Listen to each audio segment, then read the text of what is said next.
Hello, everybody, and welcome to another episode of the Law of Business podcast, where you can learn to start and grow your business. I'm your host, Jamil Jama, and today I have a real special guest, James Moody. And James Moody has a real awesome story. He knows what it takes to start and build a business. When I read his story, I was very impressed at how quickly he built his business. It was very, very impressive at such a young age as well. And James Moody is the founder, is the CEO of Remote Fit Pro.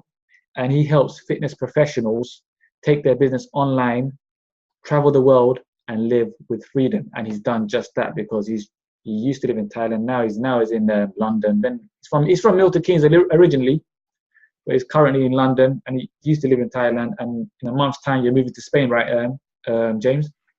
That's it, man. Thank you very much for having me. Yeah, I'm currently back in the UK right now. I will be moving across continental Europe to Spain in the next couple of weeks and months, and we'll be residing there where our whole team, the Remote Fit Pro team, are going to be living in a villa, all of us guys together. So we'll have all our team together, which is going to be absolutely awesome. And then, of course, our clients and stuff can come out as well. So I'm looking forward to it, man. So thank you so much for having me on the show. Appreciate it. Thank you, James, for being here. So as you can see, James is practicing what he's preaching. You know, he helps people to travel the world and live with freedom, and he's doing just that. So James, thank you so much for being here. I appreciate this. But James, it wasn't always like this. You know, you didn't have this, the money, the income you have, and the freedom you have. Can you tell us your story before you had all this, before you built your successful business, please? Yeah, for sure, man. So like a lot of people, especially as a white middle-class male, I was always in a nice school with good people around me and my family, and everyone's great and solid, and they want me to go and do the whole corporate thing and follow that sort of pathway. So go through school, I go very high achievers, you know, quote unquote kind of thing, very sporty, very academic. Get to university, do very well at university. I go to University of Manchester. I miss out on a first just narrowly, which absolutely bugged me at the time, but now I couldn't care less. And then I end up working in corporate London. I work for TJX Europe, which is owned by TJX Companies, which is a Fortune 500 company, and I'm working in logistics there. And I was about 2 to 3 years into that job. And I was working through it, and then it got to me. I was starting to go out more and more and more. I was starting to enjoy myself on the weekends, and ultimately I wasn't interested in my career. I was more interested in going out and getting a little bit too merry, should we say, on the weekends. And it started to go to the point where I started to take a lot of drugs on the weekend. I was doing a lot of like recreational drugs with my friends and that kind of thing. And then it started to be like I'd go to a lot of festivals and do the same thing there. And it got to a point back in 2015. And I remember it was Wednesday, the 15th of September 2015, where I had a huge breakdown at work. I'd just come back from Festival, which is a huge music festival. I'd done every single drug you can imagine. I spent hundreds of pounds on it. And I walk into my office and I sit down at my desk in London in this 4th story of this block. And I turn on my computer, 7 a.m. I'm the only one in there because I'm doing the logistics for the morning. And suddenly my screen starts to melt. Like literally the words and stuff are falling off my spreadsheet. So I'm sitting there working, like literally drinking water, slap myself in the face, being like, okay, I'll be okay, I'll get through this. And then my manager comes in about an hour later, taps me on the shoulder, and I look at him and I go, Vish, I don't feel good. He's like, dude, you don't look good. I'll go get the coffee, see how you get on. So he comes back with 2 cups of coffee. It's about 20 minutes later. And at this point, I'm literally like tears welling up in my eyes. And I turn to Vish and I go, I've got to go. And at which point he goes, yep, get your stuff, get out of here, go home. So I grab my bags, walk through the office. It's starting to fill up now. Grab the lift, go down to the ground floor, walk out, get into my car in the parking lot opposite, put my head on the dashboard and just began to cry. I literally just broke down in my car. And as all people do when they, you know, before they drive home, especially if they're in London, they pull out their phone to check Google Maps and the traffic. So I pull out my phone, but like we always do is we get distracted. So I ended up on Facebook. And I see this advert pop up on Facebook and it says, change, turn your business and life around in a weekend. And I thought, that's the corniest thing I've ever seen. But right now, I was like someone who was lost at sea. I'm like someone who's just floating along. And I'm like, any boat that comes, I'm going to jump on because I'm in this point where I've put myself into this corporate world that I'm not happy with. It's not allowing me to grow. It's not allowing me to contribute. And now I've decided, you know what, I want to create something. Now, at the time, I was already studying to be a personal trainer. I was doing my qualification and I was doing my nutrition as well. So I had this in the back of my head. I was going to make this change eventually. So I'm sitting there and I go, well, this is just perfect timing. I'm clearly unhappy with the friendship circle, the career, everything I'm doing. I need to start taking responsibility for my life and doing something. So it's 500 quid. And I'm like, well, it's in 2 weeks' time. I'll book a ticket. So I rock up at this event in 2 weeks' time and my mind is blown. Like it's full of all these studio owners. So these fitness professionals who want to build a studio. and take it to like the 6 figures and beyond mark. And I'm there, I'm like, what, this stuff can be done? You can earn this kind of money? Like, this is amazing, like without going in the corporate route. And it was just like, whoa, my head. So anyway, I finished the event 3 days in, and I spoke to the mentor, a guy called Simon, and he says to me, so you're going to join my program? I'm like, how much is it? And he's like, $8,000. I'm like, 8K. I've only got 500 right now. Will that do as a deposit? And he goes, yeah, you'll have 30 days to get the remaining 7.5 to me. And I'm like, done. I'm like, I'm going to join this program. I know he helps studio owners, but I want to create an online fitness business. I'll just figure it out. I'll manage to put these pieces of the puzzle together. So there I am. I give him the 500. I drive home, and on the way home, I go and dump my girlfriend, literally on the drive home, because again, part of that social circle, that environment I didn't want to be in. Get back home with my parents, where I'm living at the time, and I walk in to my dad's office, and I go, Dad, I need $7,500. And he goes to me, what? And I'm like, yeah, I need $7,500. I explain the situation to him, and for some reason, he gives me his credit card and goes, James, you've got 7 days to get this money off my card. And I'm like, done. So I walk immediately upstairs. I open up my Barclays card, like banking thing, get their number, ring them up, and I tell them I need to increase my credit limit on my card. And for some reason, they grant me this increase of a limit. I then ring the assistant of Simon, and I go, hey, Simon, I need to, Simon's assistant was called Anne. I'm like, Anne, I'm happy to pay the 7,500 on this card. So I pay that, I'm done. And then I ring up Barclays card, and I balance transfer it from my dad's card to my card. So I had 0% interest. That's why I had the 2 separate cards, right? I walk back downstairs, hand my dad's card back to him, and go, Dad, the money's off your card. And by the way, I'm quitting my job on Monday. And at which point he flips, because you've got to think, like, he's got his son all this way to this point in his life where he's stable, he's secure, he's in a really good job. And now I'm going to throw it all away to go and do this crazy thing. And, you know, fortunately, he changed pretty quickly, and the family changed pretty quickly, and the strangest thing happened. So I walk into work, and I'm like, guys, I'm leaving. And they're like, no, you're not. We're going to give you more money, more shares, more benefits, all this kind of stuff. And this goes on for about 3 or 4 days. And I'm like, I'm done. I'm like, trust me, I'm out of here. So they accept it. I accept it. And then the craziest thing happens. Month 1 goes by. I've got this online nutrition company that's hardly in existence. I had 1 or 2 clients pay me £50 a month at this point. Month 1 of working with this mentor, did £3,000 in sales. Month 2, did 5,000. Month 3, did 8,000. We did £16,000 in sales in 90 days from literally almost nothing. Why? And people always ask me how I did this. 2 things. 1, I had a belief that I was going to succeed. I burnt all my bridges. I had no other choice because I was very public about it. And I was like, screw this world. Like, I'm not doing this anymore. I'm going to go and do the things that I want to do. And I'm going to create my life on my terms. So I burnt all those bridges. I took all those friendships away from me that were toxic, and it was all or nothing. I just completely submerged myself in that environment. And the second thing is I did have a strategy. I had a strategy that allowed me to grow the business very quickly by selling high ticket programs to people who could actually afford them. And that's the difference, right? Is finding in business, it's all about finding that perfect product market fit. And in the fitness industry, you've got to go to the people who actually want the help and have the cash to actually do it as well. So that's how I got very quickly into the fitness space. And then it morphed from Naked Nutrition, which was that company. I started traveling the world with that. We grew that to 6 figures in the first 12 months. And then I realized, I was like, do you know what? I'm not happy with working with 50-year-old women losing weight. That doesn't really fascinate me. What really intrigues me is freedom and allowing people to live this lifestyle. Because at this point, I'm traveling to Thailand, Bali, Dubai, all over the world. And it's amazing. I'm like, I want more people to have this. So I start creating more content around my lifestyle.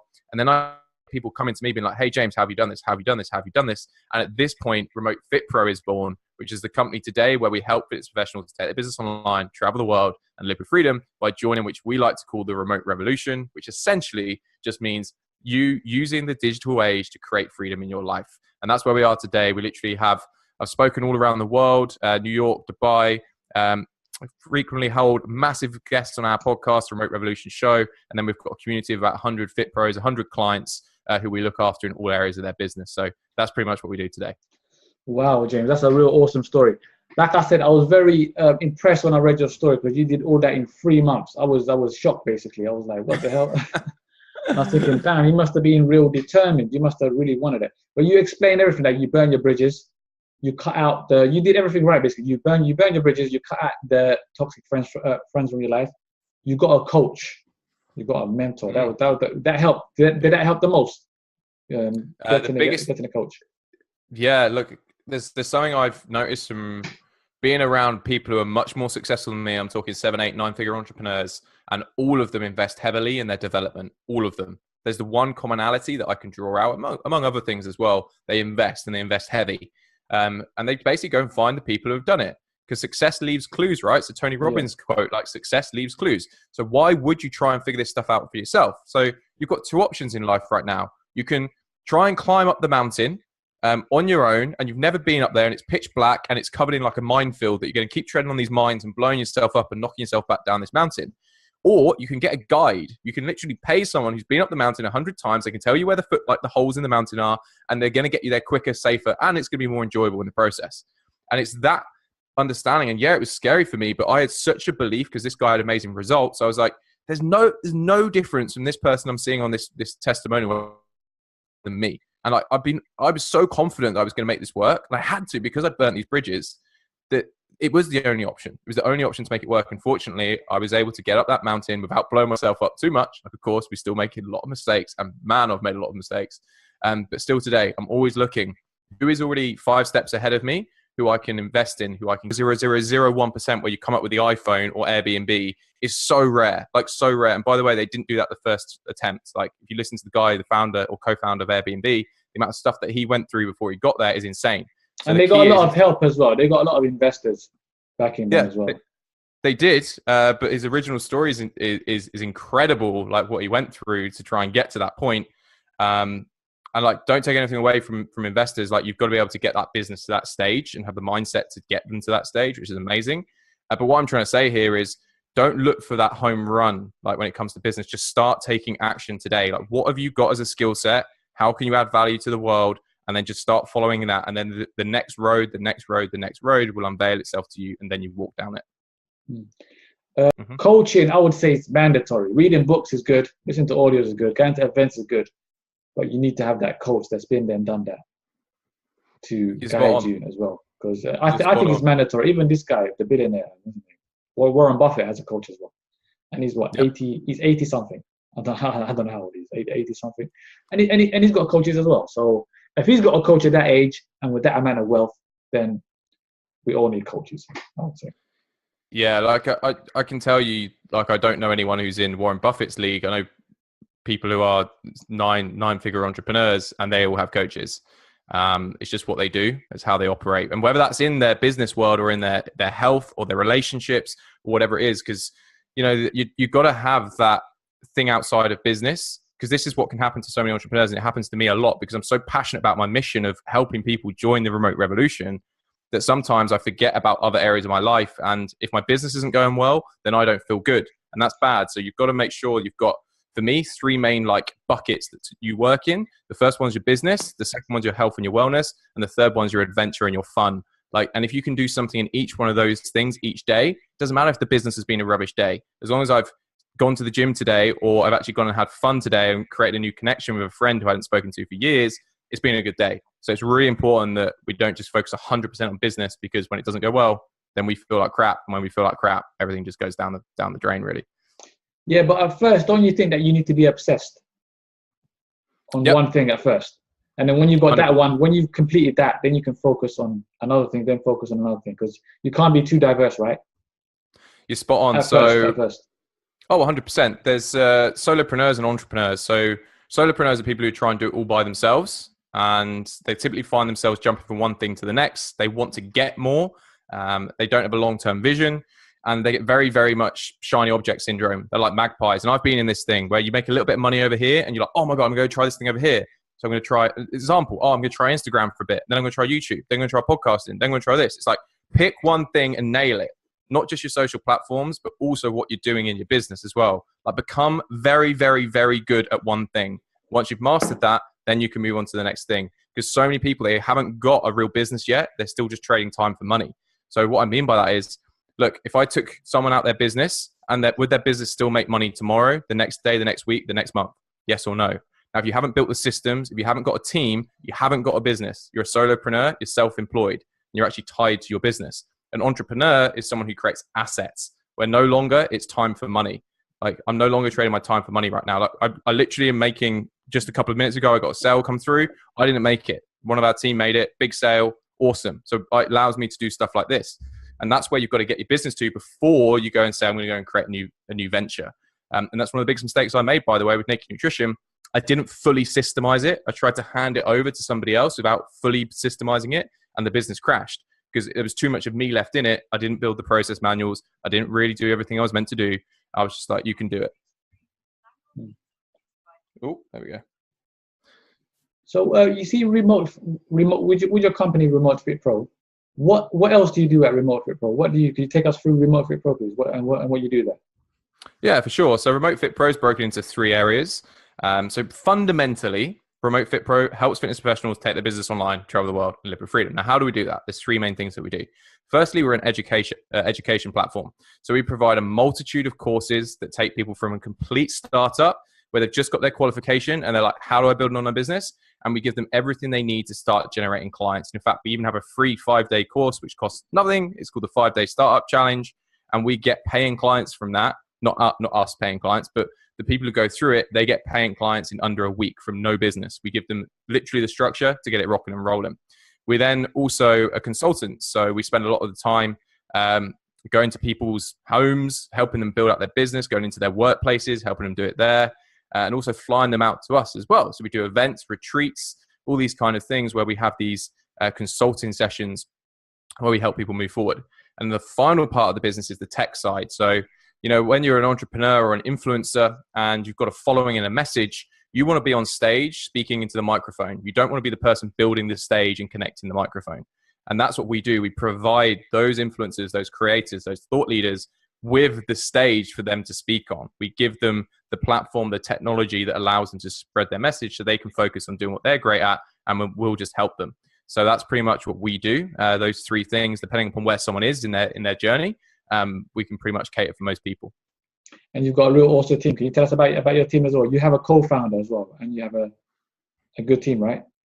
Yeah, spot on. Team's everything. Your team is essential. Again, Richard Branson, very, very famous for saying, look, if you look after your team, they'll look after your clients. Like, focus on your team, like more so than your clients. That's always the goal. So what we've done is our team's remote. We have 2 in the UK. Well, we're traveling all the time, but 2 in the UK, 1 in the Philippines, 1 in Malaysia, 1 in Ireland. And I think that's it right now for our team. So 6 of us. And there's me and my business partner, co-founder, George Crawshaw. So I have the CEO role. So I'm more of a visionary. George is an operations role. And this is really important, by the way. Like, if you're building a business on your own, it's very, very rare that you're going to be able to fulfill every role. As an entrepreneur, you're going to be forced to when you start out. But the quicker you can realize your weaknesses and your downsides and hire for that, or even give away a share of your company for that, you're going to be in a great place. So just think about it this way. It's better to have a $500,000, like $500,000 company and have 50% share in it compared to having a $50,000 company and having 100% share in it. And that's the thing. And really important lesson as well is to have investment and to have a sellable company. It can't just be you. It just can't be. It's not possible. So investors are always looking for teams. They're looking for founding teams because they know the company can scale. So the quicker you can start to build a team around you, the better. And it all comes back down to the brand value. So people always say to us, like, are you not afraid that your team are going to run off with your clients? And that's what we get all the time in the fitness industry. Like, oh, if I hire a coach, they're going to take all my clients and run away. Well, they will do if you don't serve them properly. So the key to it is to get them into the brand. And again, Simon Sinek, awesome dude, he talks about the reason why we do things. It's all about the why, not the how or the what. So if you can create this amazing company culture that has a real reason behind it, like a real reason for us, it's the remote revolution, helping people move online, travel the world. If people buy into that mission, then they're going to stay with you for a very long time. And if you allow them to grow, they're going to stay with you for a very long time. So if you can provide them growth and they align with your mission, that's more important than paying them money. Trust me with that one. We've been down the road many times. There's a quote, teamwork makes the dream work. Yep. Something like that. I can't really remember. It's teamwork makes the dream work. Something like that. It's about teamwork anyway. But James, you mentioned something really important there. You mentioned branding. Because branding, a lot of people underestimate the importance of it. Because I see big entrepreneurs talking about it, but not that much. Because branding, as you said, people can't just run away with your ideas once you've got a brand. So So can you tell us the importance of branding and how you branding your company, Remote Fit Pro? Yeah, so branding's super important for two things. Firstly, a brand is not just the visuals that you've got. Brands create emotion in somebody. Now, if you can create a powerful brand, you can charge 5 times more for the same technical product. Think of Apple. Apple can charge 5 times more for the basically identical computer to unnamed retailer down the road that has the same processor, the same everything else. They can charge 5 times more because they've created a brand, they've created a cult following, they've created a culture. So it's super important, right? So creating a brand is how you feel emotionally about something, not just the design and looks of things. That's where people get carried away. And the second part of when you create a brand, you can create positioning. And positioning is so important in the marketplace. Apple, again, positioned as a premium product. Is it actually that much better? Well, it is, but is it significantly better in terms of the money you pay for it? Like, is it 5 times better product? No, but it makes people feel a certain way, so they spend that money because they're positioned in that way. So positioning is how you're seen within the marketplace. Now, when it comes to creating a brand, we've got the visual element, but a big element is language, especially in the field I work in, which is ultimately coaching and consulting.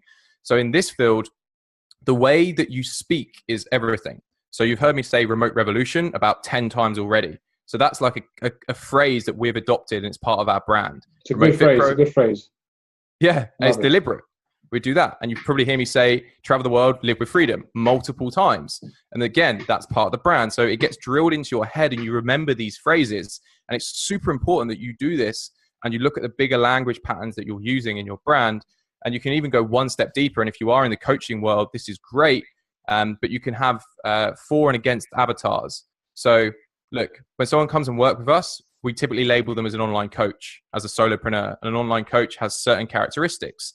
Then we transition them over to where they become a remote fit pro. And a remote fit pro has better characteristics.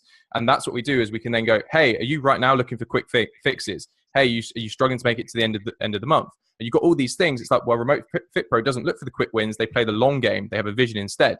So we have these opposing characters that, again, add to the brand. So when people come to our space, they go, I want to be a remote fit pro. And it's like, awesome. They're bought into the brand. They've been ultimately indoctrinated into the way we want them to think. And people are like, oh, that's wrong. You can't do that stuff. But hey, if people are going to go out and buy an inferior product and not get a result, then you need to do everything that you can to sell someone into your program or your product and service, because you're doing a disservice to the world if you have a better product and you're not putting it in front of people. And this is what gets to me a lot is I hear people like, oh, I'm afraid of selling. I can't do that. It's too pushy. Like if the intent is good and you're genuinely going to change someone's life or solve a meaningful problem in the world, go and do whatever it takes to close that sale, because you're literally going to change someone's life. Whereas if what you're doing is just crap and you're selling a crap product, then shame on you. You should just go and burn in hell, in my mind. Right? So that's the differentiator when it comes to sales. I better let you grab your drink there. James, a lot of people don't know the difference between coaching and consulting. What's the difference between coaching and consulting? Good point. So I'm not one to tear apart the dictionary, but in my mind, a coach is someone who is going to be with you for a longer period of time and is actually going to try and get the answers out of you. A consultant is going to be someone who comes into the business more like an aggressive forward-thinking strategy. It's like, we're doing this, and this. This is what you're going to take. Where a coach is going to be someone who's going to get you through the process yourself. And I think there's value in both. To be honest, my style of coaching or consulting isn't the softest, as you can probably tell from who I am, and that's just me personally. Whereas we have tons of coaches in our community who are the complete opposite, but they're very much about finding the issue and coming over it slowly. I think it's just different styles for different people. But yeah, as far as I can see, consultancy is where you go in, solutions done, boom, let's get it in. Coaching, we're going to bring that answer out of the person who's struggling right now. Yeah, awesome for that. Thanks for explaining that, James. And James, you help fitness professionals take their business online, and you also help them travel the world. Let's talk about some of your travels. You've traveled to where? Thailand. Where else? Where else? Bali, Indonesia, Dubai. Yeah. So pretty much all over. So this business has allowed me to travel to, almost all inhabitable continents in recent years. So been down to Australia, lived there for a couple of months. That was amazing, super expensive, but great place to be. Down on the Gold Coast. Then I've been speaking in New York. So we stayed over in New York. I'll be heading back over to the West Coast of America shortly as well. Got some friends in Vegas and also down in San Fran. So I want to go see them. So we're going to be moving across there for a bit. Spent a lot of time in Thailand. Phuket, Thailand is kind of like my base. The reason being is not because it's the most beautiful island in Thailand, but it's big enough and to like spend significant time there. And there's great fitness facilities. There's this like mile-long street of just like boxing gym, CrossFit gym, bodybuilding gym, and it repeats. There's like 50 facilities on this. It's crazy. It's called Soi Thai Ed, if anyone ever wants to go there. It's where Tiger Muay Thai is typically the biggest place known there. But if you ever want to go and like get into amazing shape and just like fully submerge yourself into an environment, then yeah, when it comes to fitness, get yourself out there. And I think that's really important for business too, right? Is if you can immerse yourself in an environment of winners, you're going to be a winner. So it's the same thing. When people get mad results in their physical body, it's because they're fully committed, they're fully submersed, they haven't got any other choice. And that's the same sort of my story and my experience is going all in on whatever it is you want to do. And then there's Bali's probably the last place I spend a lot of time as well. Just because it's a beautiful island, there's great coffee shops, it's great to work from. And then the final one is Dubai. We spent a bit of time in Dubai as well. And it was actually the first foreign country that I spoke in, and that was for Naked Nutrition, my old fitness company. So I have a bit of an attachment to that one as well. So lots of travel, lots of fun, but it's nice sometimes to stay in one place. So that's the plan. We'll have this villa for the next 6 months in Spain, and all the team's going to be out there. So it should be awesome. That's awesome. It sounds like you had a lot of fun, James. But James, when can Remote Fit Pro students, can I call them students? Yeah. When can Remote Fit Pro students start also traveling the world? Because I know they can't do that can they do that in the beginning? Because at first you have to be really focused, right? Yeah, you're going to struggle. Like, if I'm completely honest, I'd love to say to you, like, yeah, you can get your laptop and start traveling around. What I will say about traveling as an entrepreneur is it's very difficult to move constantly. So personally, whenever I travel somewhere, I try and stay there for at least 3 weeks minimum, so I can get into my routine. And I typically go back to one of those places I spoke about because I know where the gym is. I know where the good coffee shops are. I know I can work from there. Whereas when you go to a new environment, there's like a week-long period of finding your feet, transitioning, and that can kill productivity. And it does kill productivity. So when you're first starting out, I would strongly suggest like getting your foundation. But as soon as you hit your freedom number, so what I mean by that is the amount of money you need to make to survive and have enough income to do the things you want to do, nothing extreme, not buying like fancy cars or Rolex watches, none of that stuff. Like, unless for some reason that's your lifelong dream to get that, you've wanted to get it at a certain point, go at it. But you've got to understand that buying stuff like that and luxury goods is taking money out of your business, which is ultimately killing you long term. So, you know, one of my mentors said to me, he was like, James, how much are you spending at the moment? I was like, oh, it's five to 5.5K a month. And he went mental at me. He was like, what is wrong with you? Like, why are you spending all this money? This should be in your business. But at the time, because I was in solopreneur mode, I was like, oh, it's cool. I'm making 10K. I can spend 5K. Like, that's cool. But when you really understand business, and a lot of the guys who do, they're actually quite frugal about their money. Like, you might know the Warren Buffett story. You spoke about him earlier. But depending upon the state of the markets, you have two values to spend in. He has McDonald's for every day for breakfast, by the way. So he gets, yeah, he's the worst diet in the world. Like, ridiculous. Check him out. It's mad. So anyway, so what happens is he sits down with his wife, and depending upon the markets in the morning, he'll get either like $3.20 or he'll get like $2.90, depending upon the market. And he takes it to the extreme where he's like, I'm going to live depending upon what's happening in the world right now. So even people like Warren Buffett, they're incredibly frugal when it comes to their money, because they understand. And broke people take loans to buy a brand new car, and rich people buy second-hand cars. Yeah, or they wouldn't buy a car at all. They'd probably just get a taxi so they can work in the back of it and not drive. So that's, again, when you think about it, right? This is thinking at scale right now. When I'm driving, that's an hour of my time gone. It's worth more to me to pay someone to drive me around so I can sit and work in the back of the car. I never thought of that, you know. I never thought of that. That's commitment. That's commitment right there. Yeah. So this is the difference again between a solopreneur and an entrepreneur. An entrepreneur is like, how do I create more leverage right now? So I've only got X amount of hours in the day. I'm willing to spend money to get back time, always. And then the ultimate is I'm always going to spend money to get back energy. Energy is the most important currency you have as an entrepreneur. I think about it. When you're absolutely knackered and you can't work and you're drinking a million cups of coffee a day, nothing really gets done at real quality. So if you're constantly trading time for money and burning yourself out, you're in the worst position ever. So the most important asset is energy, then it's time, then it's money. And most people have it the wrong way around, where they value it the complete opposite. And that's why they never really create wealth or actually create a life of freedom, which is more important in my mind. You mentioned energy there. Let's talk about energy, because you need, without energy, we can't get nothing done. So what's your diet? What's your food like? What's your sleep like? And also energy is also the people you mix with, because negative people, they take energy away from you as well. So let's talk about energy, please, James. Yeah, for sure, man. So, well, I'd love to say my diet's absolutely perfect. I'm actually probably in the worst shape I've been in about probably ever. Which for me, most people will be like, James, you're still really in amazing shape. But again, it's all... You're very honest as well. I know, you're very honest. You're very straight. But yeah. Thank you. I appreciate that. I really do. So, yeah, what I'm trying to get at here is, like, it's all in a different standard. So I've just raised my standard where I think, well, okay, my physical body needs to be at X, otherwise I'm not performing. And again, it's a really powerful thing to do in your life. If you're not at the level that you want to be, raise your standards where it becomes no longer acceptable to be at a certain weight or earning a certain income. And it's called raising necessity. Ultimately, that's the technical term, raising necessity.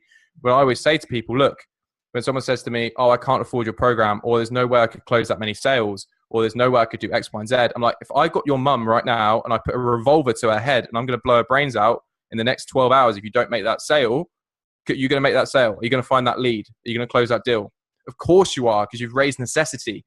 And this is the big issue that people have, is they're not actually putting enough down to then grow. We're not putting ourselves into a position where we have to force ourselves to grow. So again, look at the real high achievers. And again, sports, a great example of this. The guys who are doing it for more than themselves, where they're doing it for their team or for their family or something else, go and achieve more. And it's super important to realize that. So to bring it back to the whole energy thing and what my diet and nutrition is like at the moment, training wise, when I'm traveling, I train CrossFit because it's great to meet people. I love meeting people. So I train 4 to 5 times a day in CrossFit. I have a very, very strong sports background, played a lot of rugby as a kid, bodybuilding as well. But typically when I'm back in the UK, I'll bodybuild 4 to 5 times a day, 30-minute sessions, real short, sharp, in and out. And then nutrition-wise, typically, again, because of my background's nutrition, I know what I'm eating, so I don't track my food. But pretty much, yep. Do you take any energy supplements? No, never have done. Personally, never touched any. The reason being, for me, I just haven't felt the need to do that. Look, when it comes to supplementation, you're looking at the 0.1% for most supplements. The performance enhancing supplements in terms of physical body that I'd only ever take are going to be things like whey protein powder, just so I can get more protein in my diet, so I can recover quicker. There's nothing magical about it. Then I'm going to take creatine, which just allows me to perform at a higher intensity. Real cheap supplement, works. Maybe beta-alanine, again, similar to creatine. And then finally, I might take a fish oil and a multivitamin. That's it. Like, I would not take anything else supplement-wise, because I just don't see the return on investment for it. All honesty, if I want to get more energy, I'm going to sleep a little bit more. That's it. I'm going to eat a cleaner diet, sleep more, relax more. Like, I'm going to be a lot better, because so many people are underslept and they're like, I've got to hustle more, hustle more, hustle more. Look, if you're knackered, go and sleep. Like, I nap twice a day, and people think this is really weird. They're like, you lazy? I nap twice a day. But the reason is that works for me, because if I'm sitting on my screen and I'm starting to get tired, there's no point me trying to battle through that pain. I might as well take a 20-minute power nap, come back, and like, boom, now I can smash it again. So that's how I sort of approach things, and everyone's different. So you got to find what works for you. Yeah, most entrepreneurs I spoke to nap between 1 and 3 for like 15 to 30 minutes. Between 1 and 3 is the best time to nap, from what I've been told. Yeah, I think it's when your energy dips. It does dip naturally then. So that's when most people will go for a coffee. So depending upon your schedule, if you can nap, have a nap. But that's, again, it's what your commitment is. If I'm in an office, I can't do that unless you're in Google, where they've got nap beds, which I think is awesome. So, yeah. It's a real awesome interview, James. Thank you so much for that. What are your future plans right now? Future plans, a couple of things. I'm writing a book at the moment, so I'm hoping to get that done and dusted by just after Christmas time. Obviously, the big thing for us is getting this villa sorted. It's been an absolute pain to try and get everything together and get our guys out there. And then there is going to be some cool stuff happening in our company where we're going to be expanding outside of the fitness professional niche, and we're going to be going a little bit broader. So that's all the stuff in the pipeline. But for now, it's brought just, into where? Personal development? I can't say specifically because it's not absolutely concrete. But there will be elements of people who work personal development. It's going to be more entrepreneurs, more coaches, more influencers who are not just fitness professionals, pretty much is where we're going to be going. Sounds really awesome, and good luck with that. I'm sure it's going to be very, very successful. James, I'd like to thank you so much for taking this time out to this interview. We learned a lot from you. You've got a lot of knowledge, and you're very honest as well. And I'd like to thank all the listeners for tuning in. If you know anybody that this interview will benefit, please share it with them. Please also let me know what you think in the comment section and subscribe. And I'm Jamil Jama. This is The Law of Business, and that was James Moody's interview. Thank you all very much for listening.